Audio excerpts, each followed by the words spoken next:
Now, let me just be honest with you. It started with Big Boy.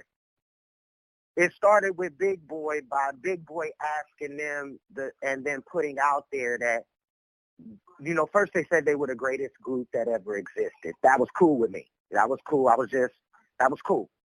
You know what I'm saying? Yeah. I no, went if at you Big feel Boy, a certain way. and I went at, right. I went at Big Boy, I went at Academics and said maybe you should, you know, pay homage to the Beatles. But ultimately, it was my fan base, and this is another thing that happened with social media. My fan base, like, what you think about it? What you think about it? What you think about it? So I'm just on Facebook, just talking, you know, to my fan base, not thinking that it's going to be taken so literally. So it started there, and then I took the high road. You know, hey, I ain't got a problem with you young guys. You guys are supposed to say that y'all are like you. Then, go ahead. No, like you're gonna, if you're gonna be in the game, you want to think you're the best. Like otherwise, what's the point? Goddamn right. So, you know, I did that, and it was really nothing. But it blew up, and you know, nowadays with social media, they'll take the most juiciest part, and these are the new culture vultures. They'll take the most juiciest part that they can think of in one of your lives or whatever and put it as their thumbnail in order to get views, in order to monetize, because the monetizing game is fairly new. So these culture vultures jumped at that opportunity and are manipulating artists by saying, he said this, he said that. Anyway, who cares? So that was, you know, we buried that, no problem. Yeah. So then they go back to Big Boy, and Big Boy says, do y'all still think y'all the number one group? And once again, dude was like, yeah, and just with a vibe around his voice, like he meant someone in specific. So Lazy Bone took that shit personal. I mean, you got to.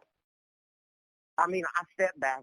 I just let Lay do his thing. I'm like, Sean, big bro, do your thing. You know, I've already taken the quote-unquote high road. I'm going to keep it pushing. So, you know, Lay puts out the diss track, does this, does that. You know, the homeboy said he going to fuck his wife, and the other one said he was broke, and y'all niggas ain't got no money. They went gutter with it. So I'm sitting back this whole goddamn time not saying shit. So then I get on social media one day, and I pull out a shotgun. And what I like to call the musket. So I pull out the goddamn musket. And I'm just talking. I'm not naming names. I'm not saying anything. Social media, once again, he was talking to them. I never said their names. I never threatened them. I mean, at all. I never said their names one time. But they made it as if that's what it was about. So I'm never one to run from drama. No. So we came to the decision, okay, it's time to really put it down. And my fan base, the Bone fam, I don't like to call them fans, I like to call them fam. They were like, B, you got to do something. You got to support your brother. You got to do this. You got to do that. And you know, from that point on, it just came out. You know what I mean? And it just came out. You know what I mean? I'm like, and this is what I'm doing. And I'm always working on music with my kids' bloodline, but it's some little shit going on out there that I needed to, you know, I just needed to address. It was an elephant in the fucking room, as you said. Yeah. I had to address it. I couldn't just, you know, and then everybody was trying to shit on my boy's song and shit. And So I took a little extra time to make sure I mastered it, mixed it, make sure it was right, get it back in, make sure it's the right shit, you know, because for this Bone brand, I need, you know, we're known as lyricists. And I need to make sure that, yes, sir. And I needed to make sure that the brand was intact. It was too many people that were shitting on my homeboys' record.